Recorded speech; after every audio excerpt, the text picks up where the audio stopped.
Hey, how's it going, guys? Today we're going to be coming at you with a different type of video. This is going to be a double upload. I'm going to still do my 7 round mock draft later. I think it's probably going to be for the Raiders, if I remember correctly, but you'll see later today. I definitely just wanted to do this just because I'm kind of in that mood to have a little bit of a talk, kind of conversate with you guys on your opinions on these topics as well. NFL world is kind of buzzing around today, and it's just kind of fun to kind of go through these hypotheticals, go through the rumors, and kind of see what we can come up with. So, I have a couple things listed down. You probably already saw them in the title, but we're going to start off right away with the biggest news of pretty much today. Is that Odell Beckham is on the trade block, and we've kind of known about this for a long time. We knew he was unhappy in Cleveland. We knew he was unhappy since we've seen him talking to other quarterbacks saying trade for me, or all these other different things. Odell is one of the most emotional people we have in the NFL. We've all known that. But the thing that I think was weird was the initial report was by it was a radio station, I think, in Minnesota. They said it would be 2 picks from next year. I think it was a second and a fifth of next year's draft for Odell Beckham. That's ridiculous. That's completely false. I don't know who their sources are. Schefter already shut it down and said that's not the case. But I think here's the thing. When it comes to Odell, if the Vikings really were a suitor, you might as well give up what you got for Diggs and just flip it. You get rid of Diggs, you get Odell. I was talking to my friend, my former roommate. He's a huge Vikings fan, and I kind of said you probably have to give up, if anything, your original first, which is the later pick in the draft, so you still have your higher pick from the Bills. You give up probably a third or a fourth this year, and maybe even a late round pick either this year or next year, and you could probably get the deal done. Pretty much what the Bills did for them is what you're going to do for the Browns to get Odell. That's how the talent is. That's what it is. You don't really. I mean, there was another trade I had in mind, but I'll talk about that in a second. But when it comes to trading draft picks for players, you need the team that's getting the draft picks needs to be able to fill that gap of talent for that player. So when you look at the Browns, how many holes do the Browns really have? If they get pick 25 plus they have pick 10 in the draft. At pick 10 they can pick a tackle. At pick 25 they're probably taking a receiver. So they're going to replace Odell with another receiver. They still need depth of position. They're going to need more later round picks just to fill out that depth. So you need to fill out enough space for them to think, okay, we're giving up this top 10 talent at receiver for what? You can't just give up nothing. Now, I think that it could be a trade. I think Odell can't play in Cleveland next year. I think he wanted to play with his friend. He wanted to play in this thing, but he realized Cleveland's not for him. He's more of a big city guy, and I think that's what he kind of showed. When you go and look at what they could do instead, kind of what a DeAndre Hopkins deal was done, way worse, but what they could do in a better situation is we already know about Anthony Harris getting tagged. He was expecting a lot more money. I don't know this for sure, but if I had to bet, I'd say that he thinks he deserves more money and deserves to not be playing on the tag. I don't know if he's going to hold out. I don't know if he's going to ask for a trade or anything. But to kind of avoid all that, if you're not going to pay Anthony Harris, which they didn't do this year, send him to Cleveland. Cleveland needs a safety. They let Demarius Randall walk. They're using Sendejo as one of their safeties, which I just don't think is a good case. Carl Joseph really hasn't shown what he was in Oakland at his beginning of his career, so you pretty much have a big hole at safety. If you get Anthony Harris, maybe throw in a third-round pick for Odell, I think that's a solid trade. You fill out a gap for Odell. You get a safety out of it, so your defense is looking nice. You go to the offensive side. You can spend that top 10 pick on a tackle, spend your second rounder or third or whatever you want to do on a receiver, fill that gap as well. Because when you look at what the offense does without Odell, you still have Jarvis out there, which is fine. You added Hooper, and plus you have Njoku, so a lot of double tight end sets. You still have Nick Chubb. You're getting Kareem Hunt back. You could probably even put Kareem Hunt in the slot if you need to. You have such a dynamic offense that having 2 superstar receivers isn't really a must. I think that they noticed that. I think that's why they're doing this. So if you look at what they can do, go out and get a safety like Anthony Harris from the Vikings. If not, go out and get picks. Now, if you are going to get picks, I don't know if the Vikings is where I would go. I think that you would be able to get a little bit more capital. And here's my best case scenario for the trade for Odell. Las Vegas Raiders, hands down. Las Vegas Raiders have 2 picks in the first round. Okay, John Gruden is already a headliner for going to Las Vegas. You go into, let's say you give up pick 19 and a 5th rounder, right? Pick 19 and a 5th rounder for Odell Beckham. When you look at what the Giants traded Odell for, they got back Jabril Peppers, a 1st rounder and a 3rd rounder, and they gave up Odell. When you look at what that did for them, they filled out a huge hole at D tackle. Jabril Peppers was a very solid safety when he was healthy, and they got Zimenez as an edge rusher in the third round. He was rotating out a lot in his first year, and he looked pretty well. So that was a lot of depth that they got for their position, and it looked to work out because then they signed to Golden Tate. They had the receiving core. They got Slayton in the late round. He worked out cool. That's a perfect scenario, right?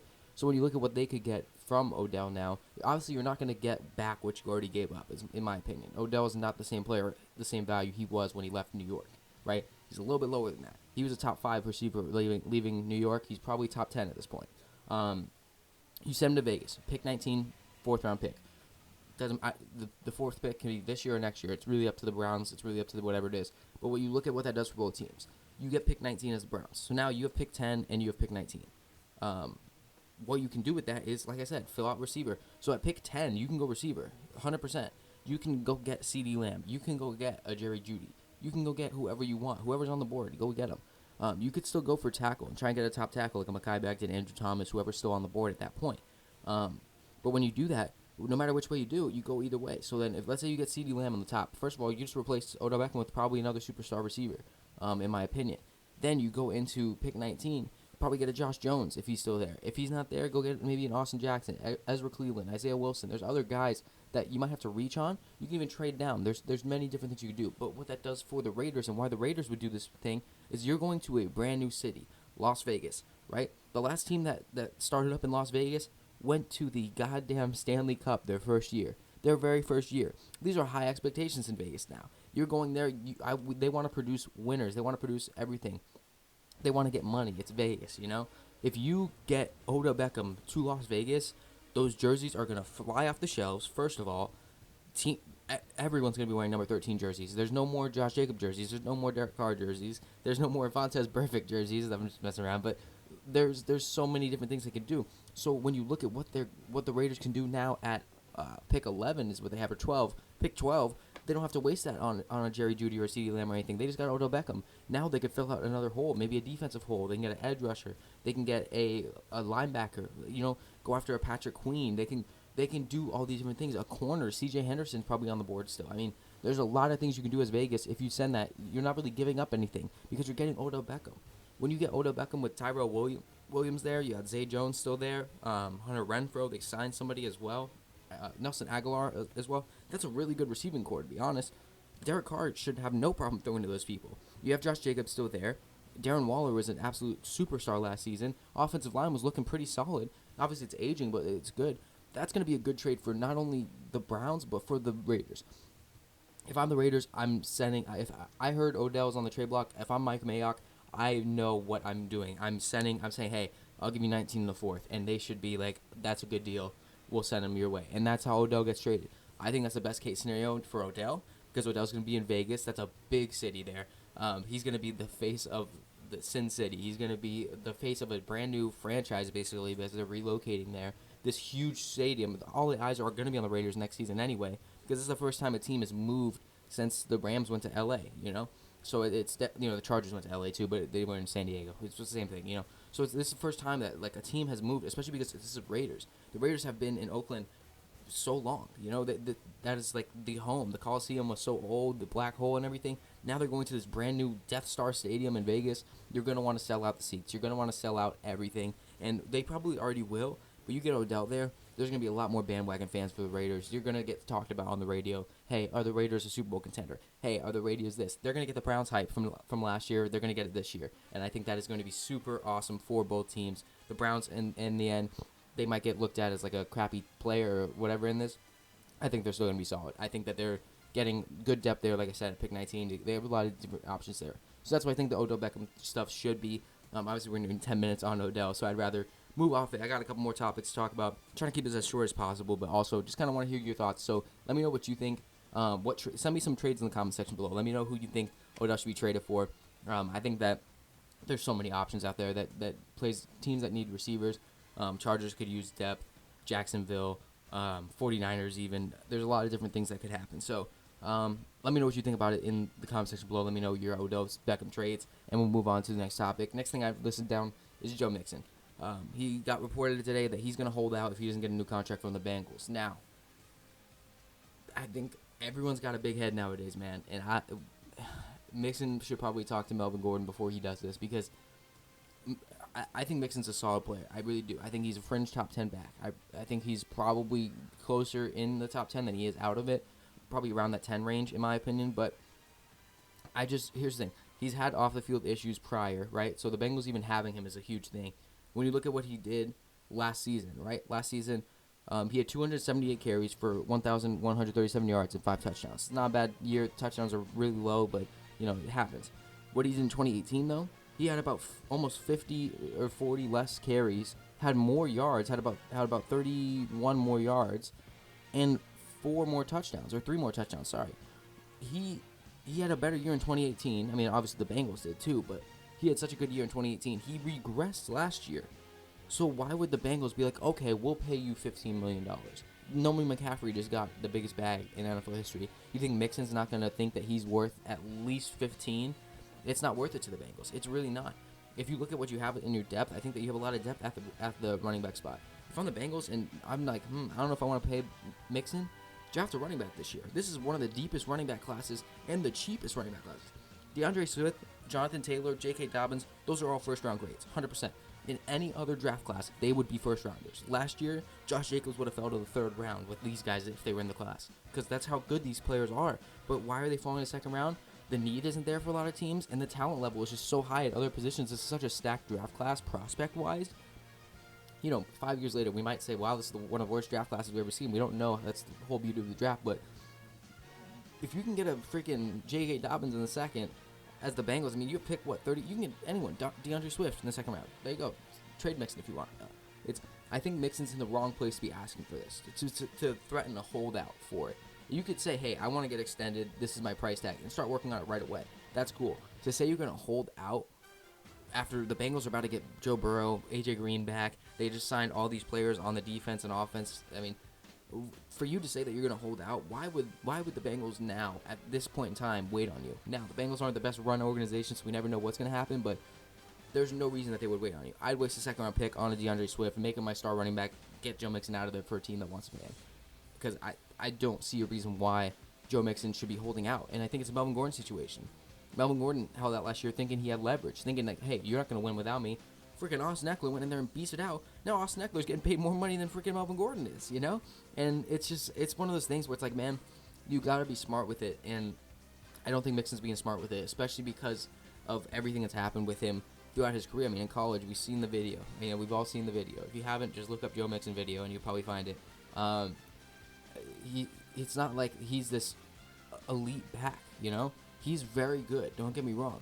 He has flashes of like, wow, he's great. He also has some pretty shitty games, like really bad games. And I just don't think, after last year especially, I don't see a reason you're saying you're holding out. You're not that much of a need to the team, in my opinion. I think that you're replaceable. I really do. You're not a McCaffrey. You can't clone a McCaffrey. He's not replaceable.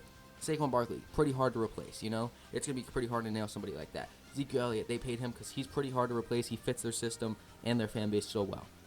Joe Mixon, you're not that. You're not even the face of the Bengals. Andy Dalton's a bigger face of the Bengals, which is really, So, I mean, I think Joe Mixon needs to kind of look back and kind of say, okay, should I hold out or should I play this season, earn my bag next year? That's a better option. But, at the NFL, a lot of people have bigger heads when they see other people getting paid above them.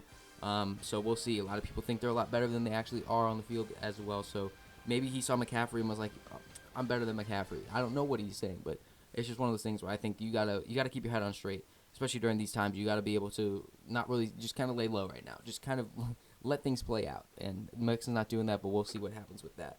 We got 3 more things to get to pretty quick. Andy Dalton, he posted a workout video yesterday of him just throwing lasers to this net. Obviously, it's just a fun little video.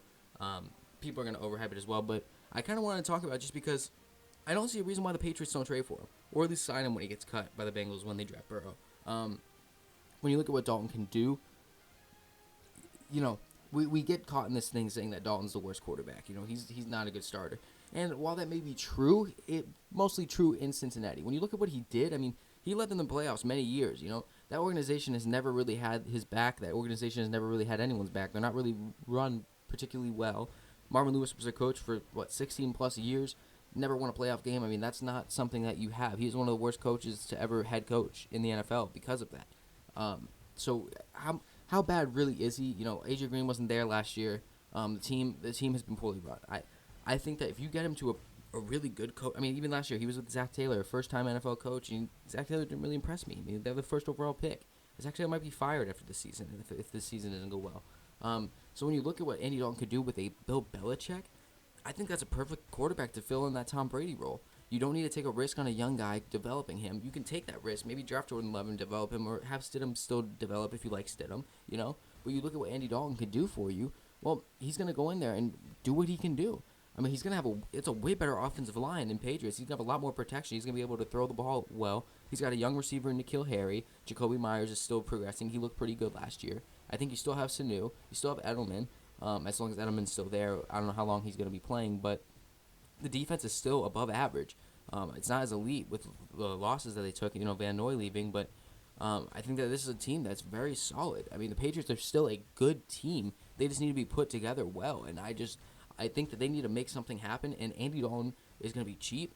If you do have to trade for him, it's probably a 6th or a 7th, which really is nothing.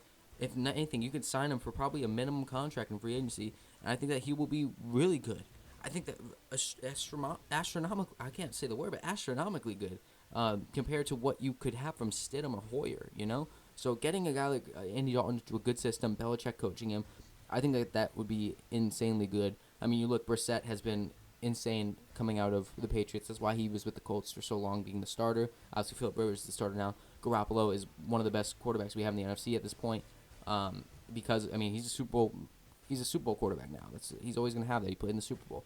So whatever quarterback is in the system usually does well. Matt Cassell, even going back in the day, Matt Cassell got a huge job with the Chiefs for years. So Belichick knows how to use his quarterbacks. Getting him a guy like Andy Dalton, who already has a really high IQ, a solid arm, he's able to fine-tune that, help him a lot.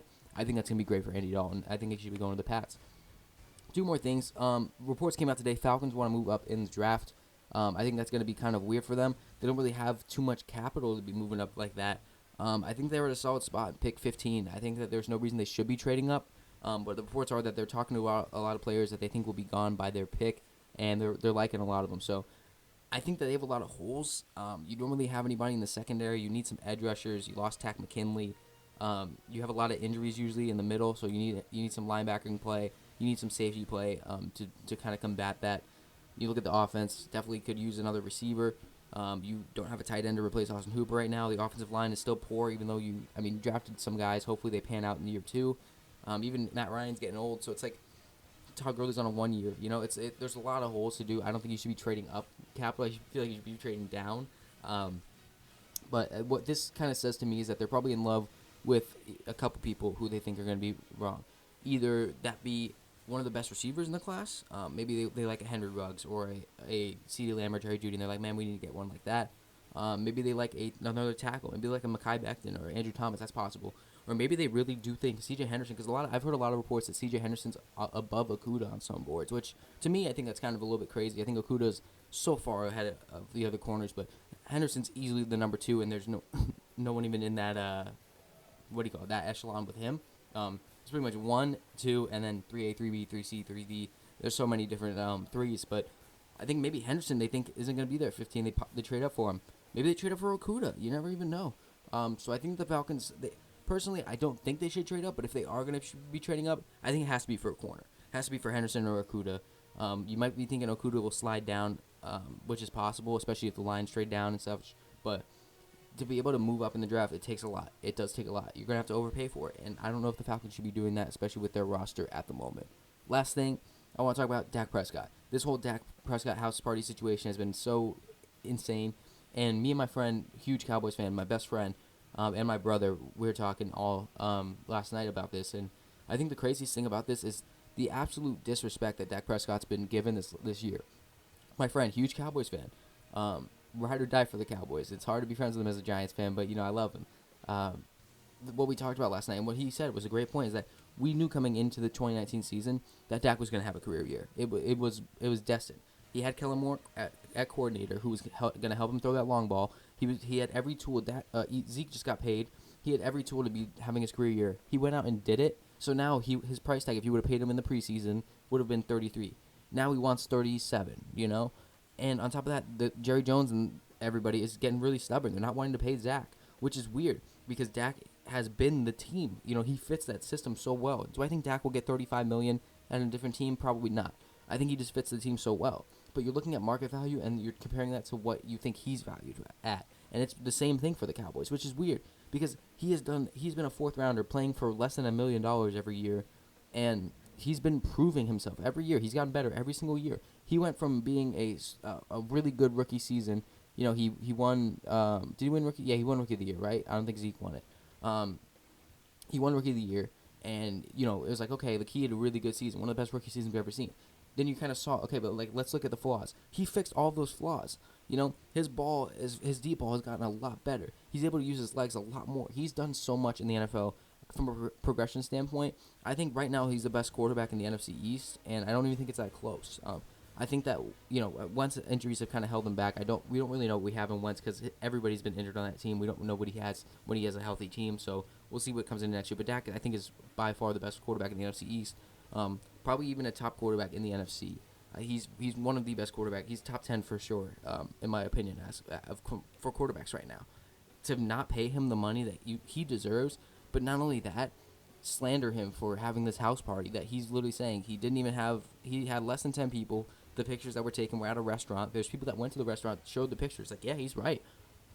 I mean, it's all coming back for Dak, and he's getting frustrated. And I would be getting frustrated too. If I'm Dak, you're probably going to have to trade him at this point. Now, as the Cowboys, you're going to have to spend a draft pick, probably a fourth rounder, but you're going to have to spend some draft pick to get a quarterback in this draft because of the uncertainty. You need some sort of backup plan. Or if not, you're going to have to overpay next year for a quarterback, maybe a Jacoby Brissett or somebody like that, which, isn't Dak. And when you look at what the other disrespect he's gotten, he's seen everybody get more money than him, and he still was making $800 million. Zeke got paid 2 years before he needed to be. His tight end, Blake Jarwin, just got a really big bag. Jalen Smith got a very big bag as well. Well-deserved for both of those guys as well. They played very well, but that was, Blake Jarwin wouldn't have gotten that contract from other teams. He got that because he's the Cowboys. That's their guy. They're going to pay their guys. Jalen Smith, he took a little discount because of the chance that they took on him. That was the family ties. Like, that's what the Cowboys are all about. Their family, Signed two D tackles that were poor in Carolina, I mean, I think they were one of the worst defensive lines last year. That's why they're looking at Derek Brown so high. And you look at what you do as a Cowboys, you sign both of these aging veterans who they've been let go by their teams. Gerald McCoy was a Buccaneers legend, just completely let go and thrown to the wind. Didn't even get picked up for a couple weeks. He went to the Panthers, Dontari Poe was one of the Chiefs' biggest weapons. Where has he been since then? No one really even knows. We forgot he was on the Panthers half the time because he's been so washed up at this point. They're still pluggers, They can still go in there and make some sort of impact, but you lose Robert Quinn, and you fill the holes with those guys. So now you're paying these two D tackles who are aging over him. You didn't pay Byron Jones because you didn't need to. Amari Cooper just got $100 million or $90 million, whatever the hell the contract was, which, once again, I feel like that's well-deserved as well. He's earned that money. Dak is watching everyone around him make more money than him. Yes, he's on the tag, but that is not what he's worth. Giving him the tag is literally saying, hey, I know last year was your prove-it year, and you proved it, and you brought more than what we expected you to bring, and then now we're going to put you on another prove-it year. Because if you don't do it this year, well, we'll either have to tag you again the next year, or you're just going to get thrown to the wind, Dak fits the Cowboy system right. They know it does. Mike McCarthy should be doing some good with him there. I mean, to not have him as your quarterback, to let him go, and not even give him his second contract, I think that's absolutely ridiculous for the Cowboys. Stop disrespecting this man. Give him the money he deserves. But at the beginning of the season, I was like, man, I hope they pay Dak, I want him in my division. Now, I'm okay if you let him go. As a Giants fan, shoot, get Anthony Gordon in the fourth round. Let him be your quarterback for the future.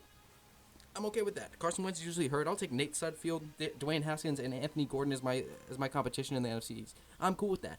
But as a football fan, the disrespect on Dak needs to stop. He's one of the best quarterbacks in the NFC, top 10 in the NFL, in my opinion. And for him to be getting disrespected, everyone paid around him, and for him to be getting slandered constantly when he actually deserves it, that's ridiculous, man. I've seen ESPN or something say something about a trade rumor where he could get sent to Miami for like the 5th pick and like something else, whatever. Cool. If you want to do that, do it. I think he'd be better off.